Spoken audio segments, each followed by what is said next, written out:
भीषण पाणी टंचाई जाणवत आहे आणि गावात पाण्याचा थेंब मिळत नसल्याने महिला संतप्त झालेल्या आहेत। चक्क पाणी पुरवठा विभागाच्या अधिकाऱ्यांना त्यांनी घेराव घातलेला आहे। तुम्ही ही जी बिस्लरी आणलेली आहे अधिकाऱ्यांना दाखवता, बिस्लरी कशाला आणली? साहेबांना आणून दिली आता। हा, साहेबांना आणून दिली। काय गावात परिस्थिती काय तुमच्या? आमच्या गावात पाणी नाही।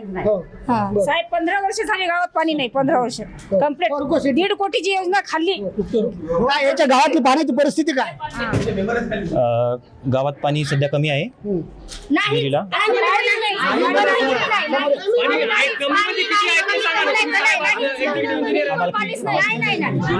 तुम्ही जे कोणी आहात ते साहेब, तुम्ही जे आहे ते बोला।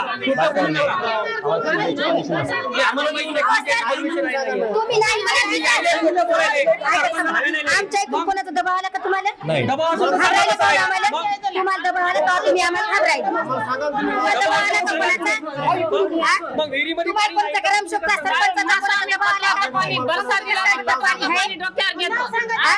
आमच्या लेकरा बाळाला डोसक्यावर पाणी पत्राचं आहे, मग काय तुमचा फायदा? 1.5 कोटी करून काय फायदा आमचा? तुम्ही साहेबांना म्हणाले तुम्ही बिस्लरी पिता, आम्हाला थेंबभर पाणी मिळत नाही, तो काय विषय? आम्हाला पाणी नाही। गरज नाही आम्हाला बिस्लरीची, द्या फेकून। या महिलांनी बिस्लरी पाणी या महिलांनी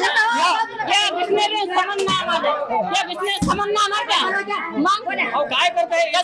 आपण जर पाहिलं तर तिकडे अधिकारी हे या महिलांच्या रोषावरून निघून गेलेले आहेत। पाणी मिळत नाहीये, अधिकाऱ्यांना बिस्लरीचं पाणी प्यायला आहे, मात्र आम्हाला पाणी मिळत नसल्याचं या ठिकाणी महिला सांगत आहेत।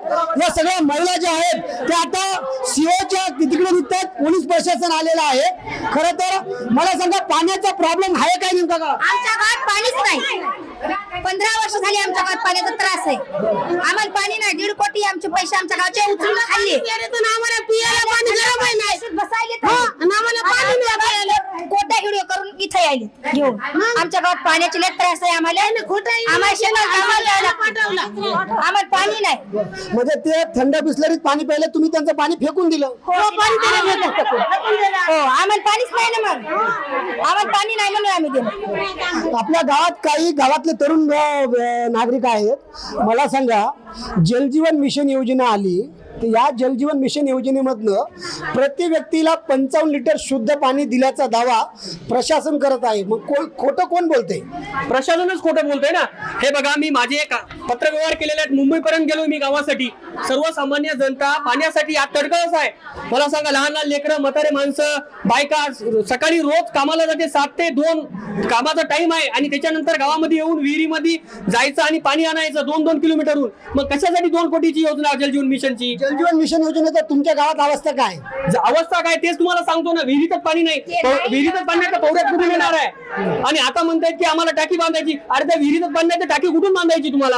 म्हणजे कोरडी विहीर बांधायलेत का? कोटीची विहीर बांधायला पाणीच नाही। म्हणतायत त्यांनी टाकी बांधायची, त्या विहिरीतच पाणी नाही, तिकडे टाकीमध्ये कुठून आणायचं पाणी? पाणीच नाही, मग विहिरीत पाणी नाही, टाकीत कुठून आणायचं? कुठून आणायचंय? हा, ते सगळे अहो मला सांगा, सर्वसामान्य माणसाची किती फटकंती व्हायली पाण्यासाठी? पाण्याचा प्रॉब्लेम काय गावात?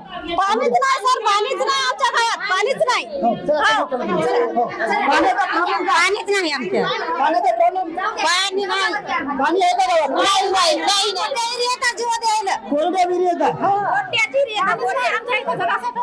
आपण जर पाहिलं तर प्रशासनासोबत या सगळ्या महिला आहेत, त्या पाण्यासाठी संतप्त झाल्याचं पाहायला मिळत आहे।